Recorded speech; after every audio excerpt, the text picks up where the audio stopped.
네, 동영상을 보는 학생은 문제를 풀고서 동영상을 보세요.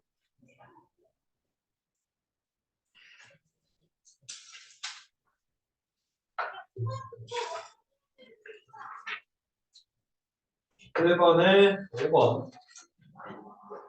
이번에 순이미처럼 엄마가 순화 인상의 사람이라고 생각해서 3번에 5번.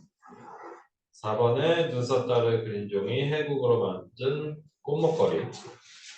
꽃목걸이에도 맞네요. 5번에 말령당에 안치되는 영원한 죽음. 유치에서 장난이랑 맞게 네, 그것도 맞게. 6번에 2번. 7번에 한센병. 8번에 디귿, 기역, 니은, 리을. 9번에는 닭장에서 태어나서. 10번에는 마리안느 스테거 마가렛 피사레. 마리안느 마가렛 이렇게 하면 맞고요.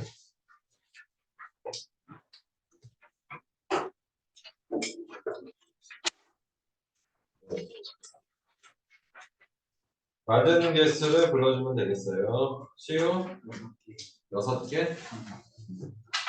민준이 8개. 6개. 금표 5개.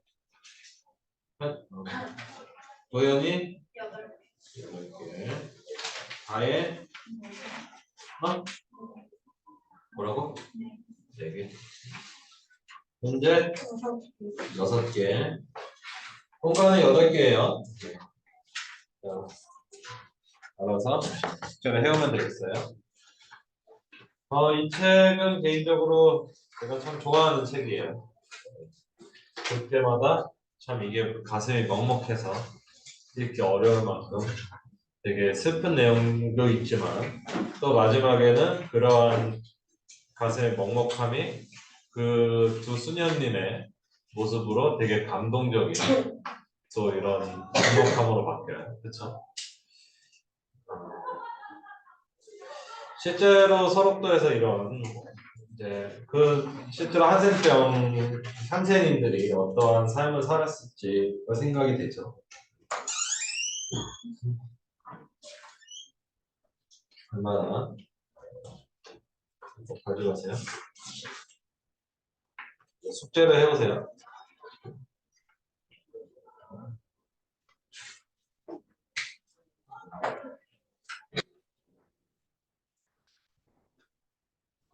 한지 맞죠? 힘든 삶을 살았을지. 그리고 거기 수녀님도 나오죠.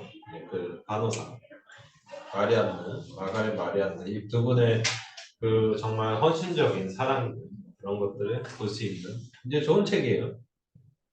한번 볼게요. 1번 숫탄장은 숫탄장에서 숫자는 근심 숫자예요. 탄자는 탄식할 탄자. 근심하고 탄식하는 마당이 되는 거예요. 숫탄장은 선생님 부모 아동들이 정기 면회를 하던 장소이다. 숫탄장에 관한 설명 중 옳은 것은 한 달에 몇 번 만나죠? 한 번이죠. 2번이 아니라. 각자 소지품을 주고받지 않았죠. 이제 호루라기가 끝나고 선생님들이 누구를 먼저 데려갔죠? 아이들을 먼저 보호소로 데리고 갔죠. 바람의 방향이 중요한가요? 세기가 중요한가요? 방향이 중요하죠. 5번은 지금 얘기했듯이 설명은 다 됩니다.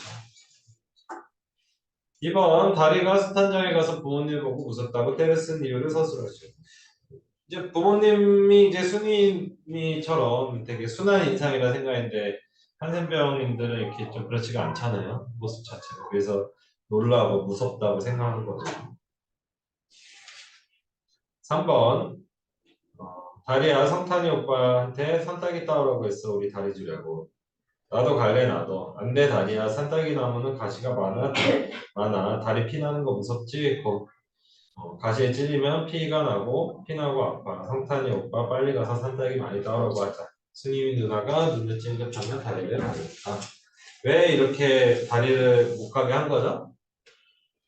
성탄이 혼자서 그 그렇죠. 나와서 예, 곰실마을에 갔다 오라고 그래서 거짓말을 하는 거죠. 바로 5번을 드릴게요. 성탄이와 다리가 중앙병원으로 면회 간 날 엄마한테 준 게 눈썹달을 그린 종이하고 해북으로 만든 꽃목걸이였어요. 눈썹달을 그린 종이 왜 줬죠? 한번 눈썹으로 달아주고.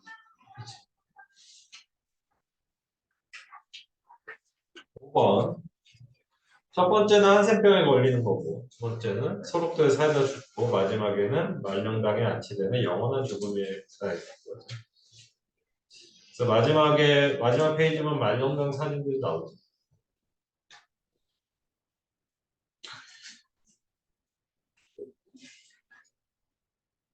6번. 나는 소록도의 눈썹달을 읽고 한세인에 관한 역사 자료를 조사하였다. 다음 중 죽어도 놓고 바위와 거리가 먼 사건. 이게 언제 때 만든 거죠? 그렇죠. 작업량을 채우지 못한 한센병 환자들이 매질을 당했다. 맞죠? 북한군 편에 서서 선동하는 환자들이 나타났다. 요거는 6.25 때죠. 이 일제시대가 아니죠. 답은 2번이고요. 다리가 잘린 한센병 환자들이 가만히 있지 않은 것도 맞고요. 고된 작업을 견디지 못한 환자들이 도망가다 바다에 빠져 죽기도 했고 원자에게 반응한 한센병 환자들이 독방에서 단종 수술을 당했어요. 단종 수술은 임신을 못하게 하는 수술이에요. 7번 공통으로 들어갈 단어 용천배기, 용천배기, 문둥이는 모두 한센병을 앓는 환자들을 부르는 이름이었어. 한센병 환자들은 나병균을 옮길까봐 집에서 내쫓기고 동네 사람들과도 함께 어울릴 수가 없어.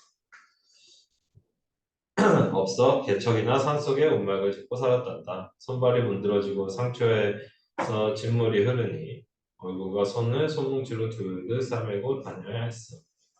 한센병에 대한 얘기죠. 한센병이라는 거는 단순히 몸이 아픈 게 아니라 사회에서 완전히 격리되고 모든 사람을 피하고 그렇죠. 그런 상황에 이르는 어떤 그렇죠? 차별과 멸시의 대상이 되는 일이 되는 거죠. 그래서 사실은 몸이 아픈 것도 아픈 거지만 마음이 더 아팠을 것 같아요. 우리 책을 보면은 그런 게 나오잖아요. 저는 그 참 보면서 이제 할머니 있죠. 그 어머니가 자식을 데리고 여기도 나오지만 어, 진짜 그 자식을 병원에 갔다가 사촌 누나 매형 이런 막 냉대를 당하고 그 어머니가 어떤 마음이었을까? 그 마지막 소록도에 데려다주고 이런 마음들이 그 어머니의 마음이 참 그렇죠.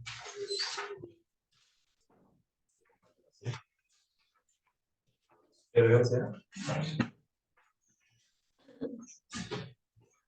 그것도 마음이 아프고 그 외에도 어찌 보면은 자식을 낳아서 키우는 거는 인간의 어찌 보면 누구도 빼앗아갈 수 없는 너무나 당연한 권리잖아요. 애를 낳고 그런 거 그렇죠? 근데 그런 것들이 한센인이라고 그런 거를 완전히 뭐 박탈당하고 그런 것들 너무 그리고 그 아이들도 그 엄마 얼굴 한번 보기 위해서 한 달에 한 번 그런 곳에서 봐야 했다는 거 등등 여러 가지로 너무 슬픈 얘기들이 많습니다.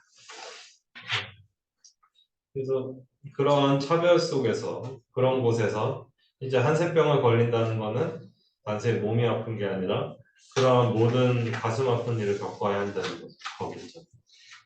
그래서 아마 5번에도 가장 무서운 병인 한센병에 걸리는 게 첫 번째 죽음이라고 얘기를 하는 게 어쩌면 사회적인 죽음이 되는 거죠. 그래서 참 안타깝더라고요. 읽으면서. 저도 이 책을 읽기 전까지 한센병에 대해서 뭐 드라마 봤지 소록도라는 곳에 대해서 이곳이 이런 곳이고 이러한 고통의 역사가 있었고 많은 사람들이 이렇게 어쩌면 기본적인 인권조차 보장받지 못한 채로 보통 속에서 더구나 일제시대에는 심지어 그런 일이 다 한번 좀 안타깝더라고요. 8번 첫 번째는 이제 사촌 누나 매형이 할머니 아버지를 냉대해서 뭐 내쫓기듯 나오죠.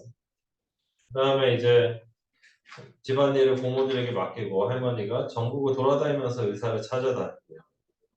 그리고 이제 산속에서 남자가 다투다가 소록도를 알게 되죠. 그래서 디귿, 기역, 미음. 그리고 마지막으로 소록도 앞에 식당에서 문전박대를 당하죠. 이유리 되겠죠. 다리의 이름을 얽힌 사연. 다리는 닭장에서 태어나서 다리죠. 달걀은 뭐죠? 달걀? 달걀 아니라서 달걀. 10번 보기에서 말하는 두 간호사 이름을 적으시오. 두 천사는 오스트리아와 세계 지원단체 소록도의 한세인을 도와달라고 지원 요청을 보냈고 두 천사의 고국 오스트리아에서는 한세병 치료제와 옷과 필요한 도구들을 보내었다.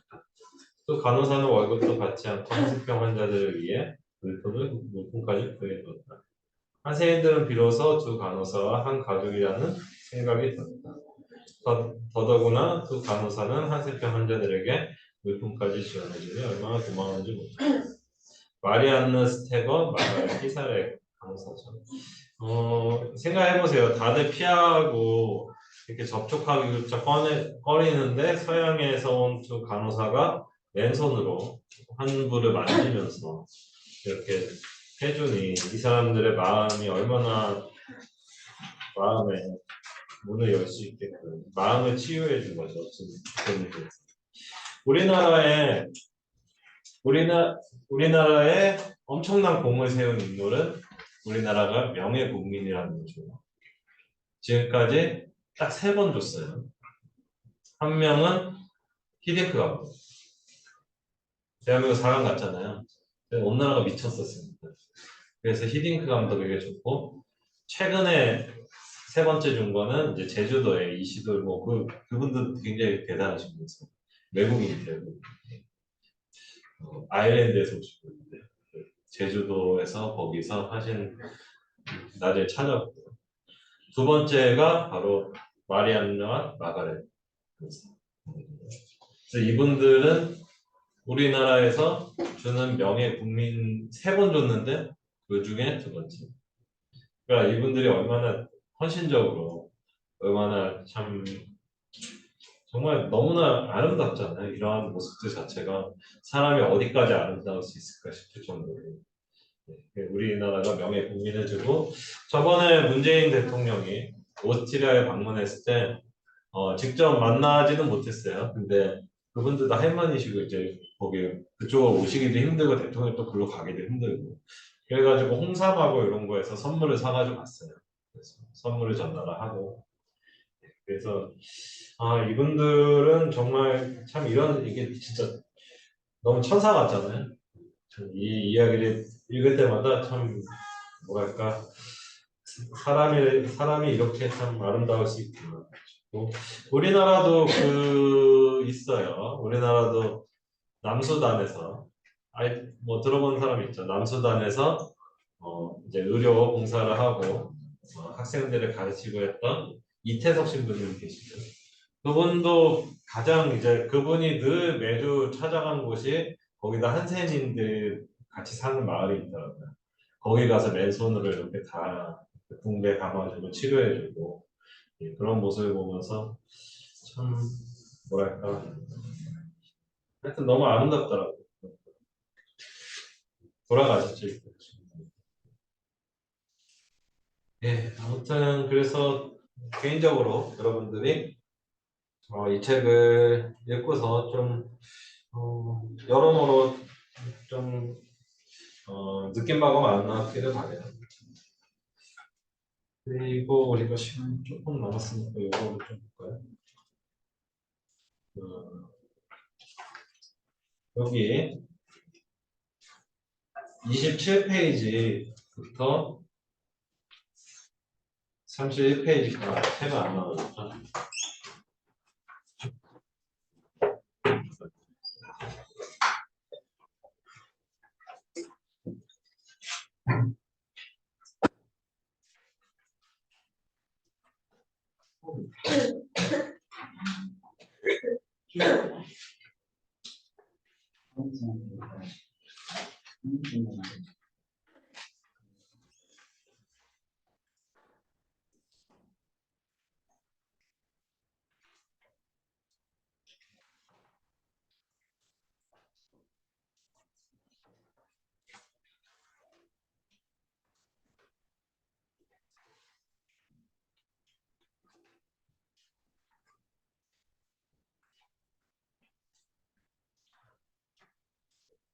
27페이지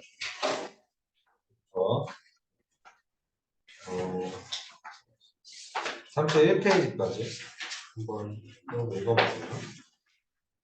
마리안나 마가렛.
네, 뭐 이제 보면은 두 분의 그 영화 다큐멘터리 영화도 있으니까 관심이 있으시면은 다큐멘터리 영화도 한번 보세요. 굉장히 저 다 보지는 못했는데 굉장히 감동적일 것 같아요.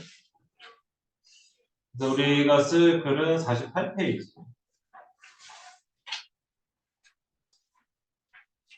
한번 읽어볼게요. 눈썹이 빠지고 피부와 근육이 문드러지는 증상 때문에 한센병 환자들은 늘 사회의 차별과 폭력에 시달렸습니다.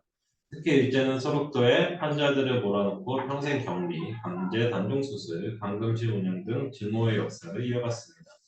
소록도에 환자가 많을 때는 6천 명이 넘을 정도였습니다.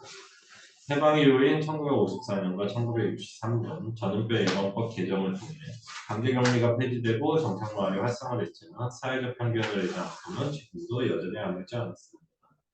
단지 전염병에 걸린 사람들에게 왜 사회와 사람들은 그렇게도 가혹한 대우를 했을까요? 우리 사회는 어떤 질병에 걸린 사람들이 마치 죄를 지은 것처럼 취급하는 경우가 있습니다. 과연 이러한 행동을 정당화할 수 있을까요? 차별과 혐오 속에서 고통스럽게 살아온 한세인들의 삶을 바탕으로 우리 사회 속에서 차별과 혐오의 시선을 거두고 모두가 평화롭게 공존할 수 있는 방안을 써보세요.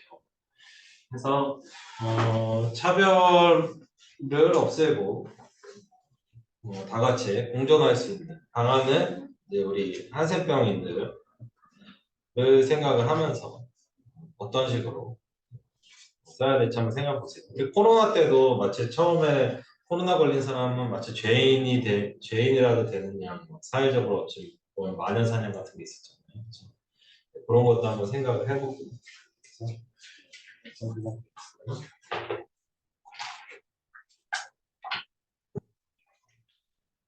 주변에 좀 누가 책을 뭐 이렇게 주변 사람 저는 개인적으로 이 소록도 이 책을 되게 물론 이제 이게 뭐 성인용 도서고 뭐 이런 게 물론 구별이 있겠지만 주변 사람들한테 되게 많이 추천하는 책 중에 하나예요. 여러모로 좋은 책인 것 같아요.